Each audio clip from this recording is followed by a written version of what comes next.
Hey guys, and welcome back to Quite with a Y. I don't know. I don't think that name is sticking. I'm not sure yet. I think it's kind of cute how it's pronounced the same way as my main channel, just with like, you know, a Y. But at the same time, because it's pronounced the same way, if you were to just say Quite, you wouldn't know which channel I'm talking about. So I'm considering changing this channel name to Quoot with like a U. If you have any preference, let me know in the comments. I'll take it into account. I don't know. Anyways, though, the gameplay you're watching right now is some murder miners, and that is the entire topic of the video. I don't know if you've ever heard of this thing. If you have, then you are a man blessed by God. But I think as far as a ratio of how dumb a game is versus how much I like it, this game probably ranks the highest. Like, look at it. It's first-person shooter Minecraft. It looks like a scuffed ripoff from 2012 of that damn game, but with guns instead, which it basically is. This game has come to define more of my life than I'd like to admit, so let me tell you a little tale of murder miners and me, not to be confused with Marley and me. So as a kid, I played a lot of Call of Duty, and I liked Call of Duty Zombies, and I liked Call of Duty Zombies DLC,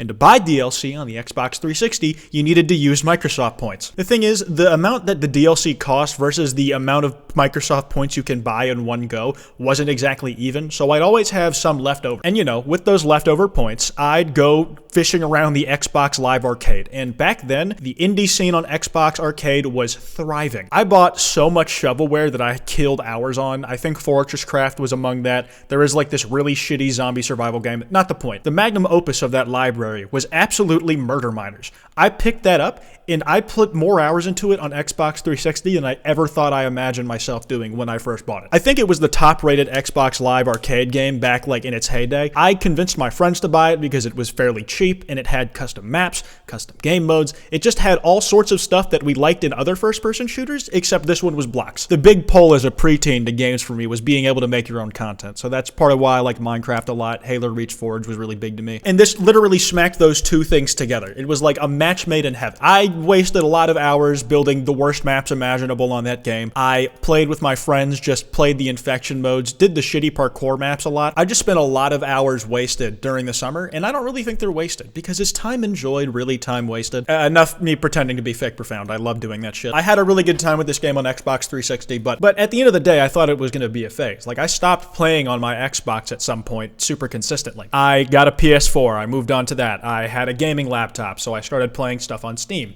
And then I found out Murder Miners was on Steam, and holy shit, the game was even cheaper than it used to be.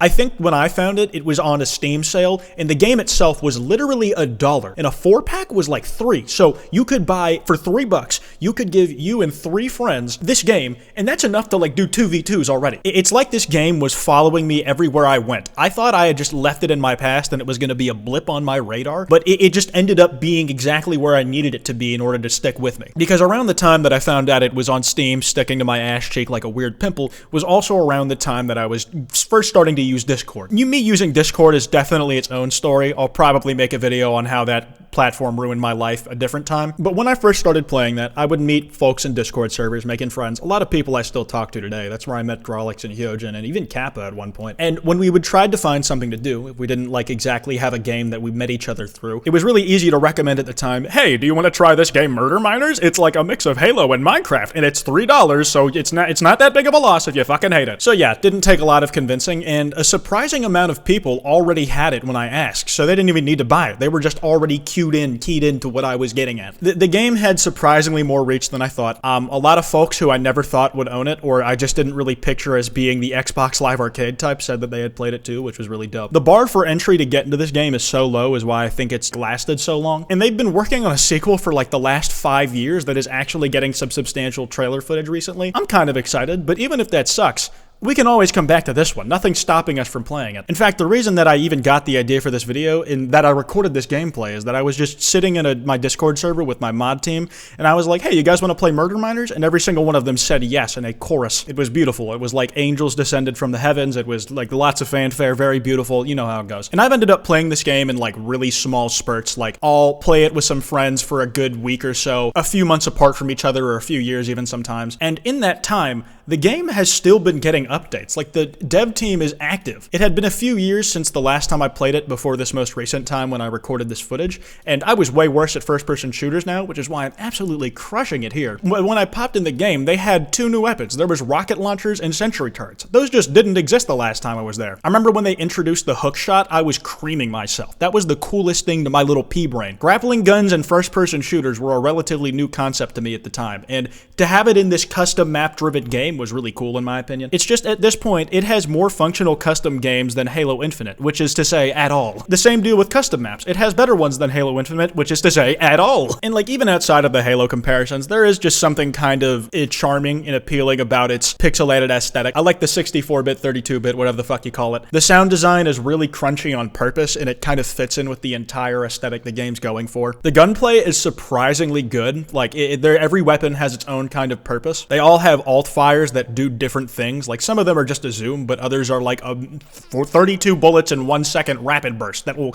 literally laser anybody in front of you. I think the shotgun has a camo ability, which is totally out of place, but as far as game balance goes, it's an interesting little thing to include in the equation. I couldn't tell you if the sword's good. I might just suck complete shit at it, but just playing with hook shots and swords and trying to figure out how to make the physics work in your favor is a lot of fun in my opinion. I don't know, I'm just coming up on having played this game for roughly half of my life. Not playing it the entire time, obviously, just having it be a thing in the back of my head. I don't know, I'm coming up in that part where my childhood is not half of my life anymore, which is weird. This is just a really easy game to recommend for me because it follows in the footsteps of so many already beloved series ahead of it, and it's $3 for a copy, with $1 on a sale. So yeah, that's my soapbox for today. Let me know if you guys have any Murder Miners experiences in the comments. You can send me stuff to talk about at the email on screen, kwytebox@gmail.com, and let me know if you want me to keep the Kwyt name, even if it's a bit confusing, or change it to Quoot. I haven't decided yet. Okay, bye!